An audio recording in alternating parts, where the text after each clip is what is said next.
मुझे लगता था कि मेरी पत्नी इस दुनिया की सबसे अच्छी पत्नी है, लेकिन उसकी हरकतें मुझे कभी भी समझ नहीं आईं। मैंने उसे समझाने की बहुत कोशिश की, लेकिन फिर भी वो मेरी समझ से बिल्कुल बाहर थी। फिर मैंने उसके खिलाफ एक प्लानिंग की, मैं उसका सच जान सकूं, और जब वो सच मेरे सामने आया, तो मेरे पैरों के नीचे ज़मीन निकल गई। मेरा नाम राहुल है, मैं दिल्ली का रहने वाला हूँ। मैं इस दुनिया में बिल्कुल अकेला था, मेरा कोई नहीं था, और अब मेरी शादी की उम्र हो गई थी। मेरी उम्र इतनी ज़्यादा नहीं थी, मैं बस 31 साल का था। जब मैं 25 साल का था, तो मेरे पापा का देहांत हो गया था, और जब से मैं अकेला ही रह रहा हूँ। मैं अकेला रहता था, और सच कहूँ तो वो अकेलापन मुझे अंदर से धीरे धीरे ख़त्म कर रहा था। बाहर से मेरी ज़िंदगी बिल्कुल ठीक लगती थी। मैं समय पर उठता था, तैयार होकर ऑफिस जाता था, वहाँ पूरे दिन काम करता था, लोगों से हंसकर बात करता था, और शाम को वापस अपने फ्लैट में आ जाता था। लेकिन जैसे ही दरवाज़ा खोलकर अंदर कदम रखता था, मुझे ऐसा लगता था जैसे किसी सुनसान जगह में आ गया हूँ। घर में सब कुछ था, अच्छा फर्नीचर था, टीवी था, फ्रिज था, ज़रूरी सामान था, आराम का बिस्तर था, लेकिन घर में इंसान की गर्माहट नहीं थी। कोई मेरा इंतज़ार करने वाला नहीं था, कोई पूछने वाला नहीं था कि दिन कैसा गया, कोई पानी तक देने वाला नहीं था, कोई हँसने बोलने चालने वाला नहीं था। मैं कई बार सिर्फ आवाज़ सुनने के लिए टीवी चला देता था, कभी मोबाइल पर गाने चला देता था ताकि कमरा थोड़ा जिंदा लगे। छुट्टी वाले दिन तो और भी मुश्किल होते थे। सुबह देर तक सोता रहता, फिर उठकर सोचता कि आज पूरा दिन कैसा कटेगा। लोग अपने परिवार के साथ घूमने जाते थे, दोस्तों के साथ बाहर जाते थे, और मैं खिड़की के पास बैठकर नीचे सड़क पर लोगों को आता जाता देखता रहता था। मेरे कुछ दोस्त थे जो मुझे हमेशा शादी करने के लिए कहते रहते थे। वो बोलते थे कि आदमी कितना भी कमाए, कितना भी मजबूत क्यों ना हो, अगर घर में लौटकर कोई अपना ना मिले तो जिंदगी अधूरी लगती है। मैं हर बार हंसकर बात को टाल देता था, कहता था कि अभी समय नहीं है, अभी काम बहुत है, अभी जिम्मेदारी है। लेकिन सच ये था कि मैं डरता था। मुझे लगता था कि अगर गलत इंसान मेरी जिंदगी में आ गया, तो जो थोड़ा बहुत सुकून है वो भी खत्म हो जाएगा। मगर दोस्त लोग मानने वाले नहीं थे। वो मजाक भी करते थे, कहते थे कि तू अकेला ही बूढ़ा हो जाएगा। एक दिन मेरे सबसे करीबी दोस्त ने कहा कि उसकी पत्नी की दूर की बहन है, बहुत ही अच्छी लड़की है, सीधी है, घर संभालना जानती है, परिवार अच्छा है। उसने कहा कि एक बार चलकर देख ले, अगर पसंद ना आए तो मना कर देना। मैंने पहले मना किया, मगर फिर सोचा कि देखने में क्या जाता है, और मैं मान गया। जिस दिन मैं उसे देखने गया, उस दिन मेरे दिल में अजीब सी घबराहट थी। मैं ज्यादा तैयार होकर भी नहीं गया था, क्योंकि मुझे दिखावा बिल्कुल पसंद नहीं था। हम लोग उनके घर पहुंचे, वहां सब लोग बहुत अच्छे से मिले। माहौल साफ सुथरा और सादा था। थोड़ी देर के बाद वो कमरे में आई। उसका नाम रिया था। जैसे ही मैंने उसे देखा, मैं कुछ पल के लिए चुप रह गया। वो देखने में बहुत खूबसूरत थी। उसका चेहरा बहुत साफ था, आंखें बड़ी और शांत थीं, रंग निखरा हुआ था, बदन पतला दुबला और नाजुक सा था। उसके चलने में भी एक सादगी थी। उसने सर झुकाकर नमस्ते किया और धीरे से बैठ गई। उसके चेहरे पर शर्म थी, मगर बनावट नहीं थी। उसकी आवाज़ बहुत धीमी थी, मगर साफ थी। जब उससे कुछ पूछा जाता तो वो सोचकर जवाब देती। मैं उसे देख रहा था और मन ही मन सोच रहा था कि ये लड़की बाकी लोगों जैसी नहीं है। उसमें शांति थी, उसके चेहरे पर घर की परवरिश साफ दिखती थी। जब सब लोग बातें कर रहे थे तो मैं चुप था, मगर अंदर से मान चुका था कि अगर शादी करनी है तो ऐसी लड़की से ही करनी चाहिए। बाद में मेरे दोस्त ने बाहर आकर पूछा कि कैसी लगी। मैंने बस इतना कहा कि ठीक है, मगर वो मेरी आंखों में समझ गया कि वो मुझे पसंद आ गई है। कुछ ही दिनों में बात पक्की हो गई। घर वालों ने तारीख तय कर दी और जल्दी ही शादी हो गई। शादी बहुत सादगी से हुई, मगर बहुत खुशी के साथ हुई। अपने लोग थे, हंसी थी, दुआएं थी, शोर था, खुशियों का माहौल था। जिस दिन वो दुल्हन बनकर मेरे सामने बैठी थी, मैं बस उसे देखता ही रह गया था। लाल जोड़े में वो बहुत ही सुंदर लग रही थी। उसके चेहरे पर घूंघट की हल्की छाया थी, हाथों में मेहंदी थी और आंखों में शर्म थी। मुझे पहली बार लगा कि शायद अब मेरी जिंदगी बदलने वाली है। शादी के बाद जब वो मेरे साथ मेरे फ्लैट में आई, तो सच कहूँ वही जगह जो पहले मुझे सिर्फ रहने की जगह लगती थी, अब घर लगने लगी।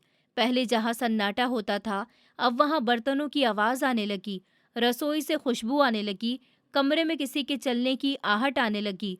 पहले मैं ऑफिस से लौटता था तो बस ताला खोलता था, अब दरवाज़ा खुलते ही लगता था कि कोई मेरा इंतज़ार कर रहा है। रिया के आने के बाद मेरी ज़िंदगी में सच में बाहर आ गई थी। मैं सुबह उठता तो वो मुझसे पहले उठ चुकी होती थी, नहा धोकर तैयार हो जाती थी। उसके गीले बाल पीछे ढीले से बंधे होते थे, चेहरे पर हल्का सा मेकअप होता था, कमरे में साबुन, इत्र और उसके बालों की खुशबू फैली होती थी। वो जब रसोई में जाती थी तो चूड़ियों की हल्की आवाज़ आती थी और मुझे वो सब अच्छा लगता था। भले ही मैं कभी जताता नहीं था, उसे सजने संवरने का बहुत शौक था। वो रोज़ अलग कपड़े पहनती थी, कभी हल्की लिपस्टिक लगाती, कभी आंखों में काजल लगाती, कभी बाल नए तरीके से बनाती। मैं जानता था बहुत से आदमी अपनी बीवी से कहते हैं, तैयार हुआ करो, ये पहनो वो पहनो, मगर मेरा स्वभाव अलग था। मुझे हमेशा सादगी पसंद थी। मुझे लगता था कि औरत अपने सामान्य रूप में सबसे ज़्यादा अच्छी लगती है, बिना ज़्यादा बनावट के, बिना दिखावे के। लेकिन मैंने कभी अपनी सोच उस पर थोपी नहीं। मैंने कभी नहीं कहा कि मेकअप मत करो, ना ही कभी रोका। मुझे लगता था हर इंसान को अपनी पसंद से जीने का हक है। अगर उसे सजने से खुशी मिलती है तो वो भी ज़रूरी है। वो अक्सर आईने के सामने बैठती और तैयार होकर मुझसे पूछती कि कैसी लग रही हूँ। मैं ज़्यादा तारीफ करने वाला आदमी नहीं था, इसलिए बस कह देता कि अच्छी लग रही हो। वो नाराज़ होकर कहती कि बस इतनी सी बात, फिर खुद ही हंस पड़ती थी। वो खाना भी बहुत अच्छा बनाती थी। पहले मैं बाहर का खाना खा खाकर थक चुका था। अब घर आते ही गरम रोटी मिलती, दाल की खुशबू मिलती, सब्ज़ी मिलती। वो पूछती कि आज क्या खाओगे? मुझे ये सवाल बहुत अपना लगता था, क्योंकि पहले किसी ने मुझसे इतने प्यार से कुछ नहीं पूछा था। मैं कह देता कि जो बनाओगी अच्छा होगा, तो वो मुस्कुरा देती थी। मैं रोज़ ऑफिस जाता था, मगर अब जल्दी घर लौटने का मन करता था। पहले काम खत्म होने के बाद भी बाहर घूमता रहता था, दोस्तों के साथ बैठ जाता था, मगर अब घड़ी देखता रहता था कि कब छुट्टी हो और कब मैं घर जाऊं। मुझे पता था कि कोई अब मेरा इंतज़ार कर रहा है। शाम को मैं आता तो वो दरवाज़ा खोलती, कभी हाथ में आटा लगा होता, कभी माथे पर पसीना होता, कभी बाल खुल जाते, मगर वो हर रूप में अच्छी लगती थी। वो पूछती कि बहुत थक गए हो क्या? मैं कहता कि नहीं। फिर वो चाय बनाती और मेरे सामने बैठ जाती, अपने दिन भर की छोटी-छोटी बातें बताती।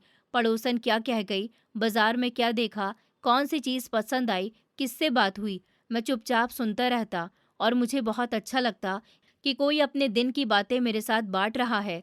छुट्टी वाले दिन हम साथ बाजार जाते, कभी फ़िल्म देखते, कभी बाहर खाना खाते, कभी बस घर में बैठकर बातें करते। मैं पहले चिड़चिड़ा रहता था, अब हँसने लगा था। पहले छुट्टी बोझ लगती थी, अब इंतज़ार रहता था।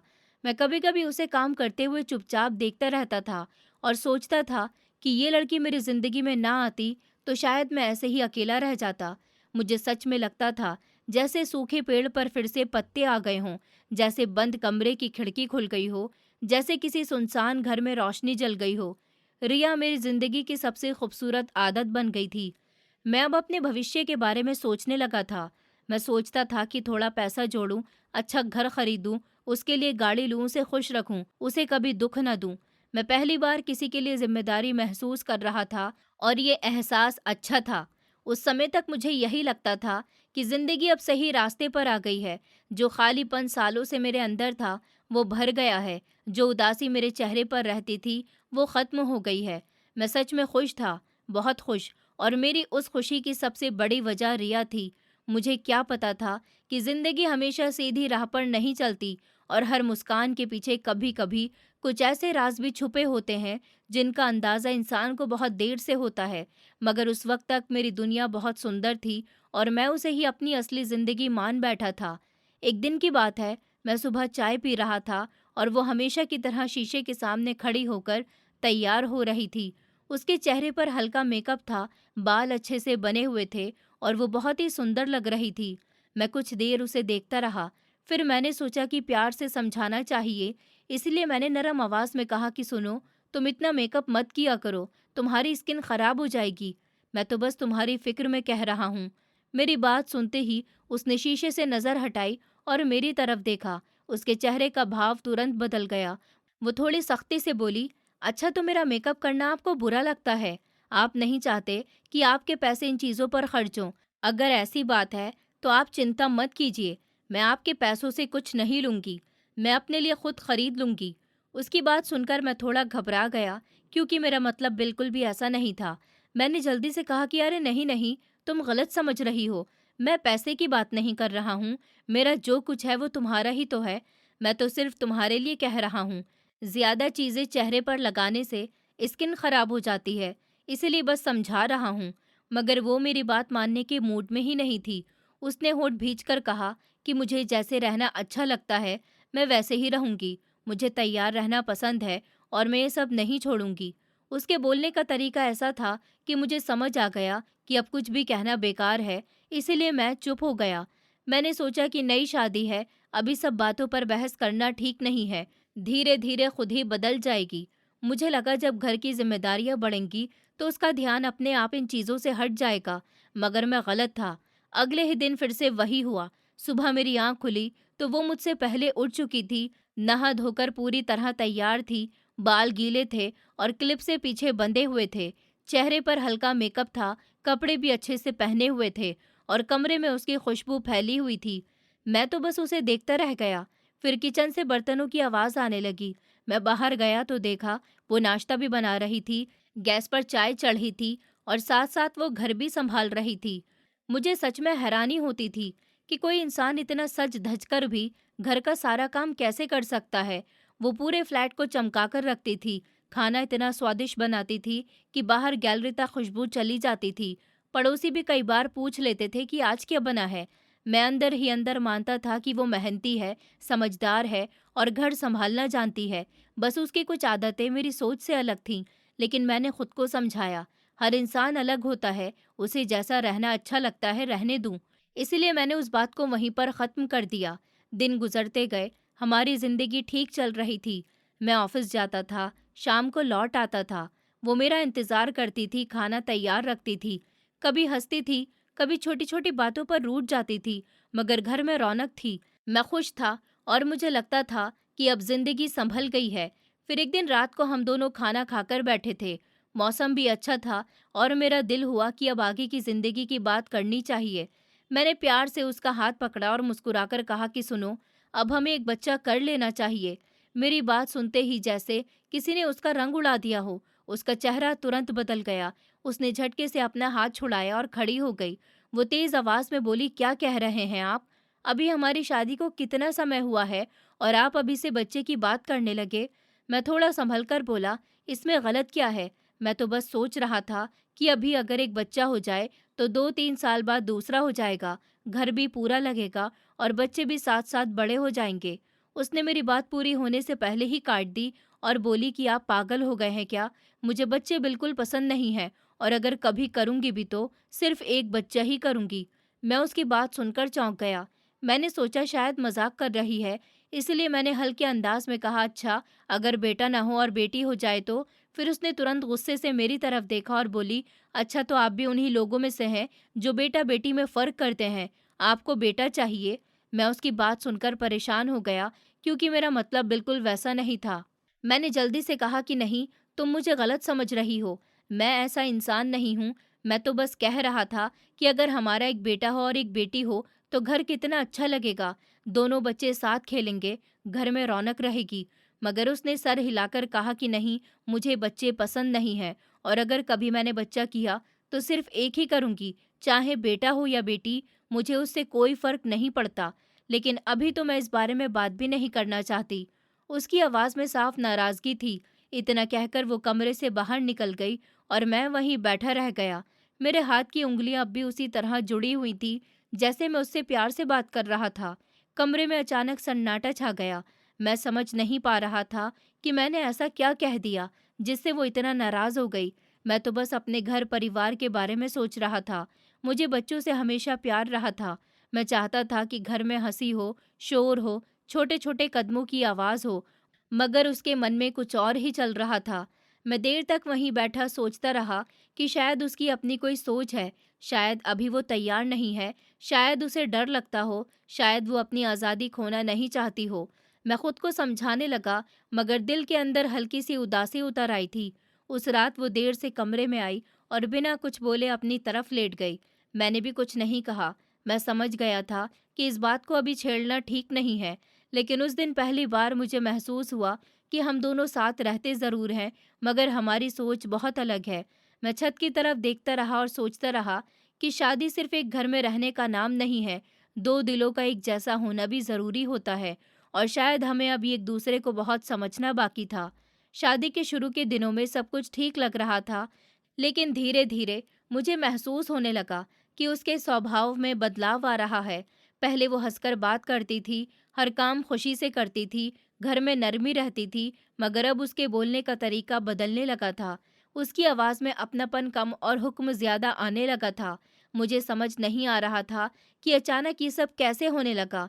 एक दिन मैं ऑफिस से लौटा तो वो कपड़े अलग कर रही थी और बड़े सामान्य ढंग से बोली, सुनिए, जिस दिन मैं घर में कपड़े धोऊंगी उस दिन खाना बाहर से आएगा, क्योंकि कपड़े धोकर मैं थक जाती हूँ और मुझसे फिर खाना नहीं बनता।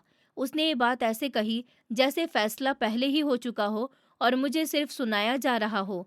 मैं कुछ पल उसे देखता रह गया। मेरे मन में आया कि कहूँ कि घर के काम तो हर घर में होते हैं और लोग सब संभालते भी हैं, लेकिन मैंने झगड़े से बचने के लिए कुछ नहीं कहा। मैंने सोचा कि चलो कोई बात नहीं, अगर सच में थक जाती है तो बाहर से खाना मंगा लेंगे। बात यहीं खत्म हो जानी चाहिए थी, मगर ऐसा नहीं हुआ। कुछ दिन बाद फिर उसने नया नियम सुना दिया।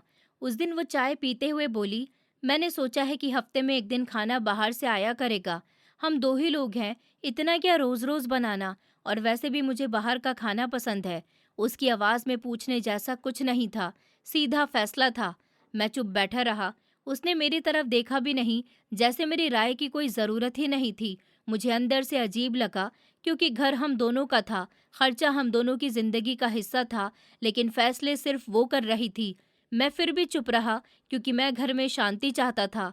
धीरे धीरे मैंने महसूस किया कि वो हर बात इसी तरह कहने लगी थी, जैसे आदेश दे रही हो, जैसे इस घर में वही आखिरी बात हो और मुझे बस मानना है। फिर कुछ दिन के बाद उसने एक और बात कही, जिसने मुझे सच में सोचने पर मजबूर कर दिया। वो बोली, अब से जब मेरा दिल करेगा तभी खाना बनाऊंगी, क्योंकि हम घर में सिर्फ दो लोग हैं और दो लोगों के लिए रोज खाना बनाना मुझे टाइम खराब करना लगता है। मैं उसकी बात सुनकर सुन रह गया। मैंने धीरे से कहा कि ये कैसी बात है, खाना तो रोज की जरूरत है। अगर तुम नहीं बनाना चाहो तो मैं मदद कर दूंगा या कोई और तरीका निकाल लेते हैं। मगर उसने मेरी बात बीच में काट दी और बोली कि मुझे बहस नहीं करनी, जो कहा है वही होगा। मैं कुछ पल खामोश रहा। मुझे पहली बार लगा कि बात सिर्फ खाने की नहीं है, बात सोच की है। उसे घर चलाना जिम्मेदारी नहीं, बोझ लगने लगा था, और मेरी बात सुनना उसे ज़रूरी नहीं लगता था। घर के खर्चे भी बढ़ते जा रहे थे, बाहर का खाना सस्ता नहीं आता था, रोज़ नए सामान आते थे, उसकी पसंद की चीज़ें आती थी, लेकिन इन बातों से उसे कोई फ़र्क नहीं पड़ता था। अगर मैं कभी खर्चे की तरफ इशारा भी करता, तो वो तुरंत कहती कि आप पैसे का हिसाब मत दिया कीजिए, मुझे तंगी में जीना पसंद नहीं है। मैं ये सुनकर चुप हो जाता, क्योंकि मैं कंजूस नहीं था, बस संभल कर चलना चाहता था। मगर उसे हर समझदारी रोक टोक लगती थी। फिर एक दिन उसने घर में एक और नियम बना दिया। वो किचन में खड़ी थी और सख्त आवाज में बोली। उसकी बात सुनकर मैं उलझ गया। मैंने पूछा, आरओ का पानी, मतलब क्या कहना चाहती हो? उसने चिढ़कर कहा कि मतलब जो मैं कह रही हूँ वही समझो, ज्यादा सवाल मत किया करो। मैं हैरान रह गया। कभी वो किसी चीज पर अड़ जाती, कभी किसी चीज पर नया नियम बना देती। कभी कहती कि ये मत करो, कभी कहती वो ऐसे ही होगा। उसका व्यवहार दिन ब दिन कठोर होता जा रहा था। पहले जो लड़की हंसती थी, अब हर बात पर तन जाती थी। पहले जो प्यार से समझाती थी, अब आदेश देती थी। मैंने कई बार प्यार से समझाने की कोशिश की। मैं कहता कि देखो, हम आराम से बात कर सकते हैं, जो ठीक लगे मिलकर तय कर लेते हैं, मगर वो मेरी बात सुनना गवारा ही नहीं करती थी। मैं बोलना शुरू करता और वो चेहरा फेर लेती या कहती कि मुझे लेक्चर मत दीजिए, मैं जानती हूँ कि मुझे क्या करना है। उसकी हर बात पत्थर की लकीर बनती जा रही थी और घर का माहौल बदलता जा रहा था। मैं ऑफिस से लौटता तो सुकून की जगह तनाव महसूस होने लगा था। दरवाज़ा खोलते ही मन में आता, आज पता नहीं कौन सा नया नियम सुनने को मिलेगा, कौन सी बात पर बहस होगी, किस बात पर वो नाराज़ होगी। मैं अपने ही घर में संभल संभल कर चलने लगा था। बोलने से पहले सोचता था, कहीं इसे बुरा न लग जाए। पूछने से पहले डरता था कि कहीं झगड़ा न शुरू हो जाए। ये वही घर था जहाँ कभी लौटने की जल्दी होती थी। अब वही घर मुझे अजनबी लगने लगा था। वो अपने मन की हर चीज़ करती थी, कभी घंटों फ़ोन पर लगी रहती, कभी बिना बताए बाहर से खाना मंगा लेती, कभी घर का सामान बदल देती, कभी मेरे रखे सामान को इधर-उधर कर देती। और अगर मैं कुछ कह देता तो जवाब मिलता कि ये घर सिर्फ़ आपका नहीं है, मेरा भी है। बात सही थी, मगर तरीका गलत था। घर बराबरी से चलता है, एक दूसरे को मिटाकर नहीं। मैं चाहता था वो अपनी पसंद से रहे, खुश रहे, मगर मेरी भी कोई जगह हो, मेरी बात की भी कोई कीमत हो। मगर उसे जैसे मेरी ज़रूरत सिर्फ खर्च चलाने तक थी। मेरी राय उसकी नज़र में महत्वहीन हो चुकी थी। मैं धीरे-धीरे चुप रहने लगा था, क्योंकि हर बात का अंत झगड़े में होता था, लेकिन अंदर ही अंदर मैं टूटने लगा था। आदमी बाहर की थकान सह लेता है, मगर जब घर आकर भी उसे अपनापन ना मिले, तो वो खाली होने लगता है। मेरे साथ भी वही हो रहा था। मैं उसके सामने बैठा रहता था, मगर हम दोनों के बीच दूरी बढ़ती जा रही थी। मैं उसे देखता और सोचता, यही वो लड़की है जिसके आने से ये फ्लैट घर लगा था, और आज उसी घर में मैं खुद को मेहमान से भी कम महसूस कर रहा हूँ। मुझे समझ नहीं आ रहा था कि उसे क्या हो गया, या शायद मैं ही उसे कभी समझ नहीं पाया। धीरे धीरे करके वक्त गुजरता जा रहा था, और हमारी शादी को 7-8 महीने हो चुके थे। ऊपर से देखने वालों को सब ठीक लगता था। घर था, नौकरी थी, रोज़मर्रा की ज़िंदगी चल रही थी, कोई बड़ी लड़ाई भी नहीं थी, मगर अंदर से घर में एक अजीब सी खामोशी बस गई थी। पहले जो बातें होती थी, हंसी होती थी, छोटी छोटी खुशियां होती थी, वो सब जैसे धीरे धीरे कहीं खो गया था। हम एक ही घर में रहते थे, मगर दिलों में दूरी आने लगी थी, और इस दूरी को मैं हर दिन महसूस करता था। वो पूरे समय अपने मेकअप में लगी रहती थी, सुबह उठते ही शीशे के सामने खड़ी हो जाती थी, फिर क्रीम, पाउडर, ब्रश, बोतलें, डिब्बे, सब कुछ सामने फैला होता था। कमरे में हर समय उसके मेकअप की खुशबू रहती थी। शुरू-शुरू में मुझे वो खुशबू अच्छी लगती थी। लगता था कि घर में रौनक है, नई शादी है, सजना-संवरना स्वाभाविक है। मगर अब वही खुशबू मुझे भारी लगने लगी थी। जैसे वो सिर्फ खुशबू नहीं, बल्कि हमारे बीच की दूरी की याद हो। वो महक कमरे में हर वक्त रहती थी, और मुझे चिढ़ होने लगती थी। कभी-कभी तो ऐसा लगता था जैसे दिमाग पर चल रही हो। मैं ऑफिस से थका हुआ आता था, चाहता था कमरे में सुकून मिले, मगर अंदर आते ही वही तेज खुशबू और शीशे के सामने खड़ी उसकी परछाई नजर आती थी। मैं उसे देखता और सोचता, क्या इसे अपने अलावा कुछ और दिखाई नहीं देता? रात को भी वो मेकअप उतार कर नहीं सोती थी। मुझे ये बात सबसे अजीब लगती थी। सोने से पहले भी चेहरा चमकता हुआ रहता था, होठ सजे हुए, बाल ठीक किए हुए, और सुबह जैसे ही आंख खुलती, वो फिर उठकर वही सब शुरू कर देती थी। मुझे कई बार ऐसा लगता था जैसे मैंने उसका असली चेहरा कभी देखा ही नहीं। मैं उसका चेहरा देखना चाहता था, बिना रंग रूप के, बिना सजावट के, जैसा वो सच में है। मगर मुझे हमेशा सिर्फ एक सजा हुआ चेहरा ही दिखाई देता था।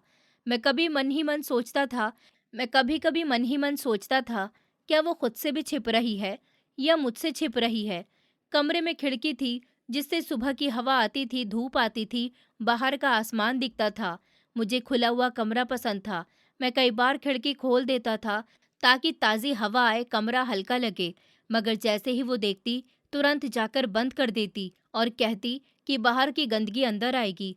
मैंने अभी सफाई की है, धूल भर जाएगी, फिर मुझे दोबारा काम करना पड़ेगा। मैं कुछ नहीं कहता था, मगर मुझे उसकी बातों से ज़्यादा उसका तरीका बुरा लगता था, जैसे हर चीज़ उसी की मर्ज़ी से होगी। अगर मैं फिर कभी थोड़ी देर बाद खिड़की खोल देता, तो वो फिर उठकर बंद कर देती, जैसे हमारे बीच अब छोटी-छोटी चीज़ों पर भी खींचतान चल रही हो। मुझे ये सब बहुत अजीब लगने लगा था। एक कमरे में 2 लोग रहते थे, मगर एक को हवा चाहिए थी और दूसरे को बंद कमरा। एक को सादगी चाहिए थी और दूसरे को सजावट। एक को अपनापन चाहिए था और दूसरे को बस अपनी आदतें।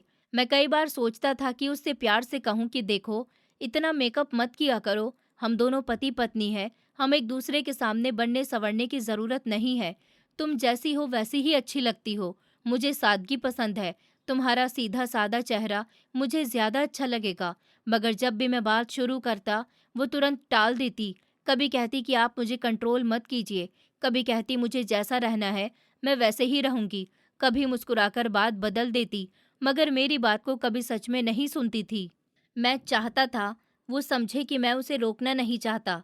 मैं बस उसके करीब आना चाहता हूँ। मैं उसका असली रूप देखना चाहता हूँ। वो चेहरा जो सिर्फ दुनिया के लिए नहीं, मेरे लिए हो। मगर वो शायद मेरी बात को सिर्फ रोक-टोक समझती थी। पूरा दिन वो कभी कपड़े चुनती, कभी नया सामान देखती, कभी शीशे के सामने बैठी रहती, कभी मेकअप की वीडियोस देखती, कभी कुछ नया लगाती रहती और मैं एक तरफ बैठा उसे देखता रहता।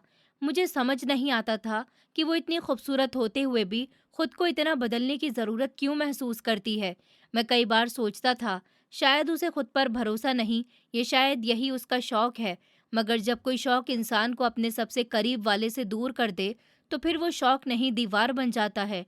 रात को हम एक ही बिस्तर पर लेटते थे, मगर बीच में खामोशी होती थी। मैं करवट बदलकर उसे देखता तो वो फ़ोन पर लगी होती या क्रीम लगा रही होती। मैं कुछ कहना चाहता, मगर फिर चुप रह जाता, क्योंकि मुझे पता था बात होगी तो या तो टल जाएगी या झगड़े में बदल जाएगी। धीरे धीरे मैंने भी बोलना कम कर दिया था। आदमी हर बार समझाने की कोशिश करे और हर बार अनसुना हो जाए तो एक समय के बाद वो चुप हो जाता है। मैं भी वैसा ही हो गया था। मैं ऑफिस में रहता तो काम में मन लगा लेता, मगर घर लौटते वक्त मन भारी होने लगता था। पहले इसी घर में आने की जल्दी होती थी, अब कदम धीमे हो जाते थे, क्योंकि पता था अंदर जाकर फिर वही खामोशी मिलेगी, वही खुशबू मिलेगी, वही शीशा मिलेगा और वही दूरी मिलेगी।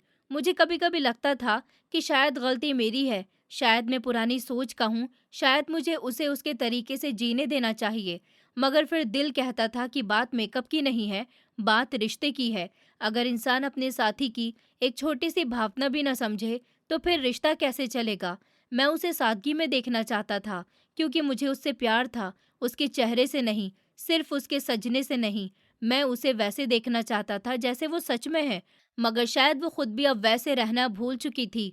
वक्त गुजर रहा था, शादी आगे बढ़ रही थी, मगर हमारे बीच की नज़दीकी वहीं की वहीं अटकी हुई थी और मैं हर दिन ये महसूस करता था कि हम साथ रहकर भी साथ नहीं रहे। हमारी शादी को भी पूरा 1 साल हो चुका था और आज हमारी पहली सालगिरह थी। सुबह से ही मेरे मन में अलग सी खुशी थी, चाहे पिछले कुछ महीनों में हमारे बीच दूरी आ गई थी। छोटी-छोटी बातों पर मनमुटाव भी होने लगा था, मगर फिर भी मैं चाहता था कि आज का दिन अच्छा गुजरे। मैं सोच रहा था कि शायद ये दिन हमारे रिश्ते में फिर से मिठास ले आए, शायद हम दोनों फिर से वैसे हंसे जैसे शादी के शुरू में हंसते थे। इसलिए मैंने उसके लिए एक छोटी सी सरप्राइज पार्टी रखी थी। मैंने ऑफिस से छुट्टी ली, घर को सजवाया, कमरे में हल्की लाइटें लगवाई, फूल मंगवाए, केक लिया और उसकी पसंद का खाना भी ऑर्डर किया। मैं चाहता था कि जब वो ये सब देखे तो खुश हो जाए और मेरे मन की बात समझे। शाम को जब वो कमरे से बाहर आई और उसने सजावट देखी तो सच में उसके चेहरे पर पहली बार वैसी चमक आई जैसी मैं बहुत दिनों से देखना चाहता था। वो खुश होकर इधर-उधर देखने लगी, कभी लाइटें देखती, कभी फूलों को छूती, कभी केक को देखकर मुस्कुराती। फिर मेरी तरफ मुड़ी और बोली, "आपने ये सब मेरे लिए किया है?" मैंने हंसकर कहा, "हाँ, और किसके लिए करता?" वो उस समय सच में बहुत खुश थी। उसने पहली बार बिना बहस, बिना किसी ताने के मुझे गले लगाया, तो मुझे लगा कि मेरी सारी मेहनत सफल हो गई। हम दोनों ने साथ बैठकर केक काटा, तस्वीरें ली, खाना खाया और कुछ देर तक सब ठीक चलता रहा। मैं अंदर से सुकून महसूस कर रहा था कि शायद अब सब पहले जैसा हो सकता है, मगर खुशी के पल ज्यादा देर नहीं टिके। सब शांत होने के बाद वो मेरे पास आई और बिल्कुल सीधे ढंग से बोली कि मुझे सोने का सेट चाहिए। मैं कुछ पल उसे देखता रह गया। मुझे लगा कि शायद मजाक कर रही है, मगर उसके चेहरा गंभीर था। उसने फिर कहा, "पहली एनिवर्सरी है, मुझे अच्छा सा गोल्ड सेट चाहिए।" मैंने मन में हिसाब लगाया। मेरी तनख्वाह बहुत बड़ी नहीं थी, खर्चे पहले से बढ़े हुए थे, मगर फिर मैंने खुद को समझाया कि मैं अपने लिए भी कमाता हूँ और उसके लिए भी कमाता हूँ। अगर उसकी ये इच्छा है तो पूरी करनी चाहिए। मैंने मुस्कुराकर कहा कि ठीक है, हम कल ही ज्वेलरी की दुकान चलेंगे और तुम्हारे लिए अच्छा सा सोने का सेट लेंगे। मेरी बात सुनते ही वो बहुत खुश हो गई, जैसे उसे बस इसी जवाब का इंतजार था। रात भर वो नए कपड़ों की बात करती रही, कौन सा सेट लेगी, कैसा डिज़ाइन होगा। मैं उसे देखता रहा और सोचा कि चलो, अगर इससे वो खुश है तो ठीक है। अगले दिन वो सुबह से ही तैयार होने लगी। बहुत जल्दी उठ गई, नहाई, अच्छे कपड़े पहने, मेकअप किया, बाल बनाए और बार बार शीशे में खुद को देखती रही। फिर बोली कि हम चांदनी चौक चलते हैं, वहाँ बहुत अच्छी अच्छी ज्वेलरी की दुकानें हैं और वापसी में कुछ खा पी भी लेंगे। मैंने उसकी बात मान ली और हम दोनों निकल पड़े। रास्ते भर वो बहुत खुश थी, कभी मोबाइल देखती, कभी दुकानों की बातें करती। मैं उसे खुश देखकर शांत था। चांदनी चौक पहुंचकर हम एक बड़ी सी ज्वेलरी शॉप में गए। दुकान बहुत चमकदार थी, चारों तरफ रोशनी थी, काउंटरों में सोने के सेट सजे थे। कई लड़कियां वहां काम कर रही थी, ग्राहक भी काफी थे। रिया एक काउंटर पर बैठकर सेट देखने लगी। वो एक के बाद एक डिजाइन निकलवाती, कभी पहनकर देखती, कभी शीशे में देखती। मैं पास खड़ा उसे देख रहा था। तभी अचानक उसका चेहरा बदल गया। मैंने देखा सामने दूसरी तरफ एक लड़की खड़ी थी। जैसे ही रिया की नज़र उस पर पड़ी, वो एकदम ठिठक गई और सामने वाली लड़की भी उसे देखते ही सख्त हो गई। दोनों कुछ पल एक दूसरे को देखती रहीं, फिर लगभग एक साथ तेजी से चली और शोरूम के एक कोने में जाकर खड़ी हो गई। सामने वाली लड़की ने बहुत गुस्से में कुछ कहा। रिया भी जवाब देने लगी। दोनों के चेहरे देखकर साफ लग रहा था कि वो एक दूसरे को अच्छी तरह से जानती हैं। मैं दूर से देख रहा था मगर समझ नहीं पा रहा था कि ये सब क्या हो रहा है। मैंने रिया को पहले कभी इस लड़की का नाम लेते नहीं सुना था। फिर ये कौन थी और इसे देखकर रिया इतनी क्यों घबरा गई? कुछ ही पलों में रिया वापस मेरी तरफ आई, मगर उसका रंग उड़ा हुआ था, चेहरा पीला पड़ गया था। उसने मेरा हाथ पकड़ा और जल्दी से बोली, मेरी तबीयत ठीक नहीं लग रही, मुझे चक्कर आ रहे हैं, हम घर चलते हैं, सेट फिर कभी और ले लेंगे।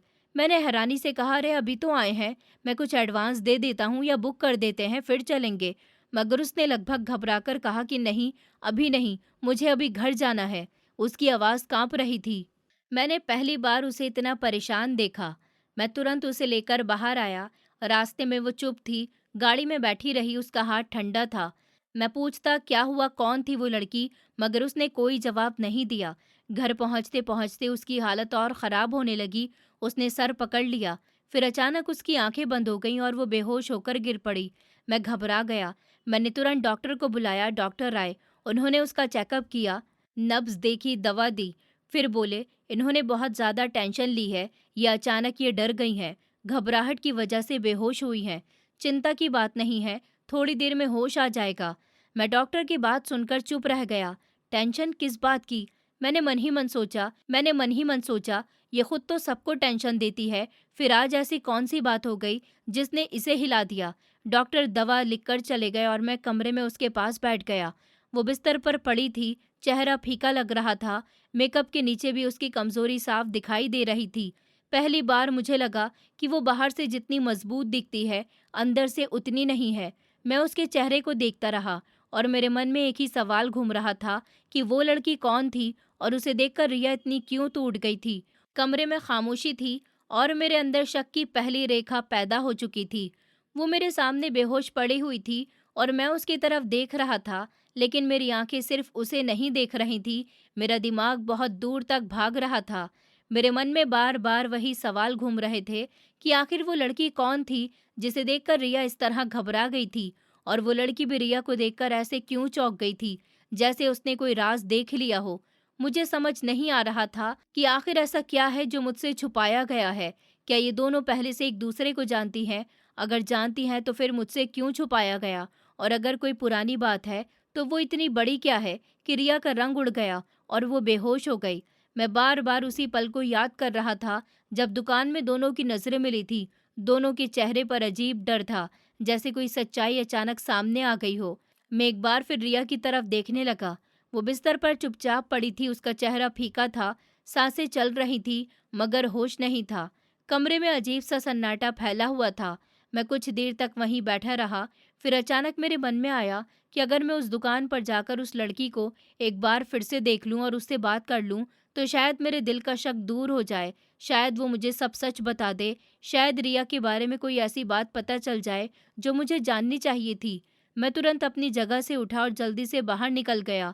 मेरा मन बेचैन था, कदम अपने आप तेज चल रहे थे। मैं बिना समय गवाए सीधा उसी ज्वेलरी शॉप की तरफ चला गया। रास्ते भर मेरे दिमाग में सवाल ही सवाल थे। मैं सोच रहा था, अगर रिया होश में आ गई तो क्या कहूँगा? अगर उसे पता चला कि मैं वापस दुकान गया था तो वो क्या सोचेगी? लेकिन उस वक्त मेरे लिए सबसे ज़रूरी सच जानना था। मैं दुकान पर पहुंचा तो वहां का नज़ारा बदल चुका था। शाम ढल चुकी थी, दुकान बंद होने वाली थी, लड़कियां जा चुकी थी, मालिक शटर गिराने की तैयारी कर रहा था। मैं जल्दी से उसके पास गया और पूछा, भाई साहब, यहाँ कितनी लड़कियां काम करती हैं? उसने मेरी तरफ देखा और बोला, साहब, यहाँ 3 लड़कियां हैं और तीनों अभी जा चुकी हैं। मैंने हैरानी से पूछा, 3? उसने कहा कि जी हाँ। फिर मैंने कहा, उनमें से वो कौन थी जो थोड़ी देर पहले मेरी पत्नी से बात कर रही थी? मालिक ने माथा सिकोड़ते हुए कहा, कौन साहब, मैं समझा नहीं, आप किसकी बात कर रहे हैं? मैंने उसे समझाने की कोशिश की कि एक लड़की थी जिसने मेरी पत्नी को साइड दिखाया था। फिर दोनों ने एक दूसरे को देखा और मेरी पत्नी की तबीयत बिगड़ गई। उसने कहा, साहब, यहाँ तो बहुत लड़कियां काम करती हैं, मैं कैसे पहचानूं? मैं उस समय और कुछ नहीं समझ पाया। मैंने कहा, ठीक है, मैं कल फिर आऊँगा। मेरी पत्नी को शायद वही सेट पसंद आया था। मैं उसी बारे में बात करने आऊँगा। उसने सर हिला दिया और दुकान बंद करने लगा। मैं भारी मन से वापस लौट आया। मुझे कोई जवाब नहीं मिला था, उल्टा सवाल और बढ़ गए थे। रास्ते भर मैं यही सोचता रहा कि अगर वो लड़की इतनी अहम नहीं थी, तो रिया उसे देखकर क्यों काँप गई? और अगर वो लड़की सच में कोई पुरानी पहचान थी, तो उसने छुपाया क्यों? घर पहुंचकर मैं सीधा कमरे में गया। रिया अभी भी वैसी ही पड़ी थी। उसकी हालत देखकर मुझे थोड़ी चिंता हुई। मैंने सोचा कि शायद घबराहट से बुखार भी चढ़ गया हो। मैं उसके चेहरे पर ठंडे पानी की पट्टियां रख देता हूँ, शायद आराम मिले। मैं फ्रिज से ठंडा पानी लेकर आया, एक कटोरा लिया, कपड़ा लिया और उसके पास बैठ गया। कमरे में खामोशी थी, बस घड़ी की टिक टिक सुनाई दे रही थी। मैं धीरे धीरे कपड़ा पानी में भिगोकर उसके माथे पर रखने लगा। उसका चेहरा हमेशा की तरह सजा हुआ था, मेकअप वैसा ही था जैसे सुबह था। मैं उसे देखता रहा और सोचता रहा कि ये औरत आखिर है कौन। मैं जैसे जैसे पट्टियां रखता गया, वैसे वैसे उसका मेकअप हल्का होने लगा। पहले माथे की परत धुली, फिर गालों की चमक उतरने लगी। मैंने ध्यान नहीं दिया, मैं बस उसका चेहरा साफ करता गया। कुछ ही देर में मुझे लगा कि रंग बदल रहा है। मैंने कपड़ा फिर चलाया तो पाउडर उतरने लगा, होठों की लाली धुल गई, गालों की चमक गायब हो गई। मैं रुक गया और गौर से देखने लगा। मेरा दिल धड़कने लगा।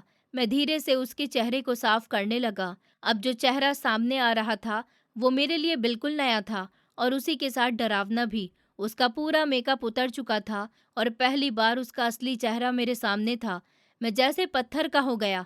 उसके चेहरे पर हल्की झुर्रियाँ थी, आंखों के पास महीन रेखाएं साफ दिख रही थी। त्वचा वैसी जवान नहीं थी जैसी मैं रोज देखा करता था। चेहरा थका हुआ और उम्र दराज लग रहा था। वो कोई 25-26 साल की नाजुक लड़की नहीं लग रही थी, बल्कि मुझसे काफी बड़ी उम्र की औरत लग रही थी। मेरे हाथ कांप गए। मैं पीछे हट गया। मुझे लगा जैसे मेरी सांसें रुक गई हों। मैंने पिछले 1 साल में उसे कभी बिना मेकअप के नहीं देखा था। सुबह उठते ही तैयार, रात को सोते समय भी चेहरा सजा हुआ, कभी बिना क्रीम, बिना पाउडर, बिना लिपस्टिक नहीं देखा था। मैं हमेशा सोचता था कि उसे सजना पसंद है, मगर अब समझ आया कि वो सिर्फ शौक नहीं था, कुछ छुपाने की कोशिश थी। मैं उसे घूरता रह गया। मेरा सर घूमने लगा। क्या मैं इतने दिन से धोखे में जी रहा था? क्या उसकी उम्र वो नहीं थी जो उसने बताई थी? क्या उसका नाम भी सच है? क्या वो लड़की दुकान वाली उसे जानती थी और यही राज था? मेरा दिल टूटने जैसा महसूस हुआ। मुझे गुस्सा भी आया, दुख भी और खुद पर शर्म भी कि मैं कैसे इतना बड़ा सच नहीं समझ पाया। मैं कुर्सी पर बैठ गया और दोनों हाथों में सर पकड़ लिया। कमरे में वही खुशबू फैली थी जो मुझे पहले अच्छी लगती थी, मगर अब मुझे घुटन दे रही थी। मैं बार बार उसे देखता और यकीन नहीं कर पाता। वो औरत जिससे मैंने शादी की, जिसके साथ मैं 1 साल से रह रहा था, क्या मैं उसे जानता भी था या सिर्फ उसके चेहरे पर चढ़ी परतों को जानता था? इतने में उसने हल्की सी हरकत की, उसके होठ हिले, उसने करवट लेने की कोशिश की। मैं चौंक कर खड़ा हो गया। वो धीरे धीरे होश में आने लगी। उसकी पलकें कांपी और धीरे आधी खुली। उसने मुझे देखा, फिर मेरी नज़र अपने चेहरे पर देखी और अचानक उसके चेहरे पर डर उतर आया। उसने तुरंत हाथ चेहरे पर ले जाना चाहा, मगर देर हो चुकी थी। मैं सब देख चुका था। उसकी आंखों में ऐसा डर था जैसे कोई कैदी रख गए हाथों पकड़ा गया हो। मैं कुछ बोल नहीं पा रहा था, वो भी चुप थी। कमरे में सिर्फ हमारी सांसों की आवाज़ थी। मेरे मन में तूफान था और उसके चेहरे पर छुपा हुआ राज अब मेरे सामने खुल चुका था। मुझे सिर्फ एक बात समझ नहीं आ रही थी कि अब मैं उससे क्या पूछूं और कहाँ से शुरू करूं, क्योंकि अब शक नहीं बचा था। अब तो सच्चाई सामने थी और वो सच्चाई मेरी पूरी शादी को हिला देने वाली थी। मैं रात भर बिस्तर पर बैठा यही सब सोचता रहा था। मेरी आंखें खुली थी, लेकिन दिमाग कहीं और ही भाग रहा था। कमरे में हल्की सी अंधेरी रोशनी थी और सामने रिया सोई हुई थी, मगर मेरे मन में अब उसके लिए वैसा सुकून नहीं था जैसा पहले हुआ करता था। अब हर बात शक जैसी लगने लगी थी।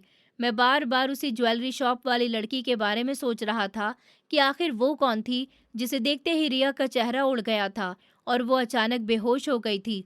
मैं जितना सोचता था उतना ही उलझता जा रहा था। मुझे लग रहा था जैसे मेरी शादीशुदा जिंदगी के पीछे कोई ऐसा राज छुपा है जिसे मुझसे जानबूझकर छुपाया गया है। मैं कभी रिया को देखता, कभी छत को देखता और फिर अपने ही सवालों में खो जाता था। कब आंख लगी, मुझे खुद पता ही नहीं चला। सुबह जब मेरी आंख खुली तो धूप पर्दे की दरार से अंदर आ रही थी।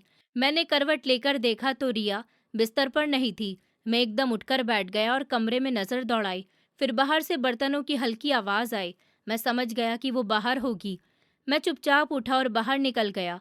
कुछ देर के बाद मैं नाश्ता लेने नीचे गया और बाहर से नाश्ता पैक करवाकर वापस लौटा।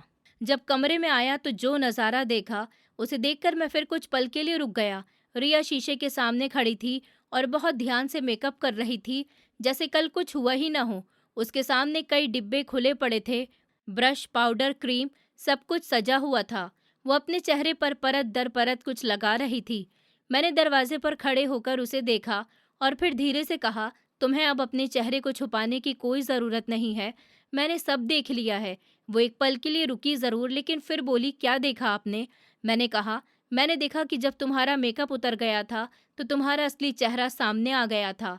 तुम वैसी नहीं हो जैसी खुद को बताती हो। तुम 25 साल की लड़की नहीं हो। तुम मुझसे झूठ बोल रही हो। वो बिना मेरी तरफ देखे बोली, नहीं ऐसा कुछ नहीं है, बस मेरी स्किन थोड़ी ख़राब है, इसीलिए मेकअप करना पड़ता है। मैंने कहा, अगर स्किन ख़राब है तो इतना मेकअप क्यों करती हो? सच बताओ, तुम्हारी उम्र क्या है और तुम मुझसे क्या छुपा रही हो? वो फिर भी शांत रही और बोली, मेरी उम्र वही है जो आपको बताई गई थी और मैंने आपसे कुछ भी नहीं छुपाया। इतना कहकर वो फिर अपने चेहरे पर ब्रश चलाने लगी, जैसे मेरे सवालों की कोई कीमत ही ना हो। मुझे उसके इस रवैये पर भी गुस्सा आया और दुख भी हुआ। मैंने फिर पूछा, और कल ज्वेलरी शॉप में जिस लड़की को देखकर तुम घबरा गई थी, वो कौन थी? क्या तुम उसे जानती हो? इस बार उसने पलटकर मेरी तरफ देखा और बोली, नहीं, मैं उसे नहीं जानती, बस मेरी तबीयत खराब हो गई थी, मैं थोड़ा थक गई थी, इसीलिए चक्कर आ गया। मैंने उसकी आंखों में देखा, मगर वहां मुझे सच्चाई नहीं दिखी, सिर्फ बचने की कोशिश दिखी। मैं कुछ देर उसे देखता रहा, फिर बिना कुछ कहे बाहर आ गया। मैंने खुद को काम में लगाने की कोशिश की, अखबार खोला, मोबाइल देखा, कुछ फाइलें उठाईं, मगर दिमाग बार बार उसी बात पर लौट आता था। आखिर वो लड़की मुझे देखकर क्यों डर गई थी और उसने मुझसे बात शुरू होने से पहले ही क्यों कहा था कि उसका मेरी पत्नी से कोई वास्ता नहीं है? दोपहर तक मैं बेचैन हो चुका था। आखिर मैंने तय कर लिया कि आज ऑफिस जाते समय मैं उस शॉप पर ज़रूर जाऊंगा और सच जाने बिना नहीं लौटूंगा। शाम को ऑफिस से निकलकर मैं सीधा उसी बाजार पहुंचा। वहां रोशनी जगमगा रही थी, दुकानों में भीड़ थी, मगर मेरे कदम सीधे उसी ज्वेलरी शॉप की तरफ बढ़ रहे थे। जैसे ही मैं अंदर गया, मेरी नज़र उस लड़की पर पड़ी। वो काउंटर के पीछे खड़ी थी। उसने मुझे देखा और उसका चेहरा एकदम बदल गया, जैसे उसे किसी डरावने सपने की याद आ गई हो। मैं धीरे धीरे उसके पास गया तो वो तुरंत बोली, देखिए, आप यहाँ से चले जाइए, मेरा आपकी पत्नी से कोई वास्ता नहीं है। मैं उसकी बात सुनकर रुक गया, क्योंकि मैंने तो अभी कुछ कहा भी नहीं था।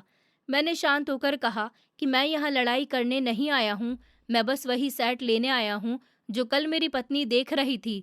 लेकिन पहले तुम ये बताओ कि तुम मुझे देखते ही डर क्यों गई और मेरी पत्नी का नाम सुनते ही ऐसा क्यों कह रही हो? वो कुछ पल चुप रही, फिर बोली, आप यहाँ से चले जाइए, आपके लिए अच्छा होगा। मैंने कहा, नहीं, अब तुम सच बताओ, वरना मैं रोज आऊँगा। उसने इधर उधर देखा, फिर मुझे दुकान के कोने में ले गई, जहाँ थोड़ी शांति थी। उसकी आंखें भर आई थी। उसने धीमी आवाज में कहा, अगर आपको सच पता चल गया तो बहुत लोगों की जिंदगी बर्बाद हो जाएगी। मैंने कहा, मेरी जिंदगी पहले ही उलझ चुकी है, अब सच जानना जरूरी है। उसने कांपती आवाज में कहा, जो आपकी पत्नी है वो मेरी सगी माँ है। उसकी बात सुनकर मुझे लगा जैसे किसी ने मेरे कानों में तेज धमाका कर दिया हो। मैं कुछ पल उसे देखता रह गया। मुझे लगा शायद मैंने गलत सुना है। मैंने कहा, क्या क्या कहा तुमने? उसने आंसू पोंछते हुए कहा कि हाँ, वो मेरी माँ है, मेरी असली माँ। उनकी शादी बहुत कम उम्र में हुई थी। हमारे पिता बहुत खराब इंसान थे। वो शराब पीते थे, माँ को मारते थे, घर में रोज लड़ाई होती थी। हम बहुत छोटे थे, मगर सब देखते थे। फिर एक दिन पिताजी की मौत हो गई। हम समझे कि अब माँ हमें संभालेगी, लेकिन कुछ ही समय के बाद वो हमें छोड़कर चली गई। मुझे और मेरे दो छोटे भाई बहनों को अकेला छोड़कर चली गई। मैं उस वक्त बहुत छोटी थी, लेकिन उस दिन के बाद मैं बच्ची नहीं रही। मैंने उन्हें बहुत ढूंढा, रिश्तेदारों से पूछा, गलियों में तलाशा, मगर वो कभी नहीं मिली। मैंने छोटे भाई बहनों को पालने के लिए काम करना शुरू किया, घर घर जाकर बर्तन मांजे, फिर यहाँ नौकरी मिली। तब से मैं यहीं पर काम कर रही हूँ। कल जब वो आपके साथ आईं और मैंने उन्हें देखा तो मैं पहचान गई, क्योंकि माँ का चेहरा भले ही बदल गया हो, लेकिन आंखें नहीं बदलती। मैं सुन खड़ा था, मेरी सांसें भारी हो गई थी। मैं सोच भी नहीं सकता था कि जिस औरत को मैं अपनी नई दुल्हन समझकर घर लाया, वो किसी की माँ है और मुझसे अपनी उम्र छुपाकर मेरे साथ रह रही है। मैंने कांपती आवाज़ में पूछा, अगर वो तुम्हारी माँ है तो उसने खुद को जवान लड़की क्यों बताया? उसने कड़वी हंसी के साथ कहा, क्योंकि उन्हें हमेशा नया जीवन चाहिए था। वो हर बार पुराना सच छोड़ देती हैं। उन्होंने हमें छोड़ा, फिर अपना नाम बदला, उम्र बदली, चेहरा बदला और शायद जिंदगी भी बदल ली। मैं अब भी कुछ समझ नहीं पा रहा था। मेरे पैरों के नीचे जैसे जमीन खिसक चुकी थी। दुकान की रोशनी धुंधली लग रही थी, आवाजें दूर से आती महसूस हो रही थी। मैंने दीवार का सहारा लिया और बस इतना कहा, क्या तुम्हारे पास इसका कोई सबूत है? उसने अपने बैग से एक पुरानी फोटो निकाली। उसमें वही चेहरा था, बस बिना मेकअप और उम्र के निशानों के साथ, और उसके साथ 3 छोटे बच्चे खड़े थे। मेरी उंगलियां कांपने लगीं। अब मुझे समझ आ गया था कि कल उसे देखकर रिया क्यों घबरा गई थी, क्योंकि उसका अतीत अचानक उसके सामने खड़ा हो गया था और मैं वहां खड़ा था, बिल्कुल टूटा हुआ, हैरान और अंदर तक हिल चुका था। मुझे ऐसा लग रहा था जैसे मेरे पैरों के नीचे की जमीन खिसक चुकी हो। मैं कुछ पल वहीं खड़ा रहा, फिर मैंने धीरे से अपना फ़ोन निकाला और उस लड़की की तरफ बढ़ाया। मैंने उससे कहा कि देखो, तुमने आज जो सच बताया है, उसके लिए हिम्मत चाहिए होती है। तुमने बहुत बड़ा बोझ अकेले उठाया है। अगर कभी भी तुम्हें या तुम्हारे भाई-बहन को किसी चीज़ की ज़रूरत पड़े, चाहे पैसों की हो, पढ़ाई की हो, इलाज की हो या किसी सहारे की हो, तो बिना सोचे-समझे मुझे कॉल करना। ये मेरा नंबर है। उसने काँपते हाथों से मेरा नंबर सेव किया। उसकी आंखों में हैरानी भी थी और थकान भी। मैंने फिर उससे पूछा, तुम्हारा नाम क्या है? उसने धीरे से कहा कि मेरा नाम अंजलि है। मैंने उसे ध्यान से देखा। वो उम्र में अभी बहुत छोटी थी, लेकिन चेहरे पर जिम्मेदारियों की रेखाएं साफ दिख रही थी। ऐसा लगता था जैसे उसने अपनी उम्र में कई गुना ज्यादा जिंदगी देख ली हो। मुझे उसके ऊपर बहुत तरस आया और सम्मान भी हुआ, क्योंकि इतनी छोटी उम्र में वो अपने भाई बहनों के लिए काम कर रही थी और सब कुछ सह रही थी। मैं वहां से बिना कुछ और बोले निकल आया। रास्ते भर मेरे दिमाग में बस एक ही बात घूम रही थी कि कोई माँ अपने बच्चों को छोड़कर कैसे जा सकती है। घर पहुंचते ही मैंने दरवाज़ा खोला। रिया अंदर बैठी थी, हमेशा की तरह सजी हुई, मगर आज उसके चेहरे का मेकअप भी मुझे ढोंग लग रहा था। मैंने उसे सामने बैठने को कहा। वो मेरी आवाज़ सुनकर थोड़ा घबरा गई। मैं उसके सामने कुर्सी पर बैठ गया और कुछ देर तक उसे देखता रहा। फिर मैंने शांत मगर भारी आवाज़ में कहा, आज मैं उस ज्वेलरी शॉप गया था और वहाँ मेरी मुलाकात अंजलि से हुई। ये नाम सुनते ही उसका चेहरा पीला पड़ गया। मैं समझ गया कि सच उसके अंदर पहले से कांप रहा है। मैंने कहा कि अब झूठ बोलने की कोशिश मत करना, मुझे सब पता चल चुका है। वो लड़की तुम्हारी बेटी है और तुम्हारे 2 छोटे बच्चे भी हैं, जिन्हें तुम सालों पहले छोड़कर चली गई थी। रिया रोने लगी और बोली, सुनो मेरी बात, मैं मजबूर थी। मैंने कहा, मजबूर थी या खुदगर्ज थी? मुझे तुम्हारी इस बात से कोई परेशानी नहीं कि तुम पहले शादीशुदा थी। मुझे इस बात से भी कोई ऐतराज़ नहीं कि तुमने अपनी उम्र छुपाई। लेकिन मैं इस बात को कभी माफ़ नहीं कर सकता कि तुमने अपने 3 बच्चों को अकेला मरने के लिए छोड़ दिया। तुम एक माँ होकर इतनी पत्थर दिल कैसे हो सकती हो? तुम्हें एक बार भी उनका ख्याल नहीं आया? तुम्हें पता भी है आज तुम्हारे बच्चे किस हालत में जी रहे हैं? बड़ी बेटी नौकरी करके छोटे भाई बहनों का पेट पाल रही है और तुम यहाँ मेकअप और झूठी जिंदगी जी रही थी। वो मेरे पैरों के पास बैठ गई और रोते हुए बोली, मुझे माफ़ कर दो, मुझसे गलती हो गई। मैं डर गई थी, मैं टूट गई थी। मुझे कुछ समझ ही नहीं आया। मैंने कहा, नहीं रिया, गलती वो होती है जो अनजाने में हो जाए। तुमने जो किया वो फैसला था और बहुत ही स्वार्थी फैसला था। जो इंसान अपने बच्चों का नहीं हो सकता, वो किसी का भी नहीं हो सकता। मैं तुम्हारे साथ अब एक पल भी नहीं रहना चाहता। मैं तुमसे तलाक चाहता हूँ। वो जोर जोर से रोने लगी, मगर मेरे दिल में अब कोई नरमी नहीं बची थी। मैंने वहीं अपने वकील को फ़ोन किया और कहा, तुरंत घर आओ, ज़रूरी काम है। कुछ देर के बाद वकील आ गया। सारे कागजात तैयार हुए। मैंने बिना हिचक साइन कर दिए। रिया कांप रही थी, मगर आखिर उसे भी साइन करने पड़े। मैं चाहता तो उसे समय दे सकता था, मगर मेरे अंदर उसके लिए अब कुछ नहीं बचा था। कागज पूरे होने के बाद मैंने उसका सामान पैक करवाया और साफ कह दिया कि अब इस घर से चली जाओ। उसने जाते जाते एक बार मेरी तरफ देखा। शायद उम्मीद थी कि मैं रोक लूंगा, मगर मैं चुपचाप खड़ा रहा। वो चली गई और दरवाज़ा बंद हो गया। घर में सन्नाटा फिर से फैल गया। मैं फिर से अकेला हो गया, मगर इस बार अकेलापन पहले जैसा नहीं था। इस बार मेरे अंदर टूटन भी थी और गुस्सा भी। कई दिनों तक तो मैं ठीक से सो भी नहीं पाया। बार बार उन बच्चों के चेहरे याद आते रहे, खासकर अंजलि का चेहरा, जिसने बिना शिकायत सब कुछ सह लिया था। आखिर मैंने तय किया कि जो हो चुका उसे बदला नहीं जा सकता, मगर आगे कुछ अच्छा किया जा सकता है। मैं फिर अंजलि से मिला। मैंने उससे लंबी बात की, उसके छोटे भाई बहनों से भी मिला। दोनों बच्चे बहुत मासूम थे, डरे हुए थे, मगर समझदार भी थे। मैंने कुछ लोगों से बात की और उन्हें एक अच्छे आश्रम में शिफ्ट करवा दिया, जहां पढ़ाई, रहने, खाने सबका इंतजाम था। दोनों छोटे बच्चे वहीं रहने लगे और स्कूल जाने लगे। अंजलि ने कहा कि वो काम जारी रखेगी, क्योंकि उसे खुद अपने पैरों पर खड़ा होना है। मैंने उसकी नौकरी नहीं छुड़वाई, मगर उसके रहने का इंतजाम भी वहीं करवा दिया, ताकि उसे सुरक्षित जगह मिले। मैं जितना कर सकता था उतना किया। फीस भरवाई, कपड़े दिलवाए, किताबें दिलवाई और समय समय पर जाकर उनसे मिलता रहा। जब भी मैं वहां जाता, दोनों छोटे बच्चे भागकर मेरे पास आते और अंजलि मुस्कुराकर पानी देती। तब मुझे लगता शायद जिंदगी पूरी तरह बुरी नहीं होती, कुछ अच्छा भी बचा रह जाता है।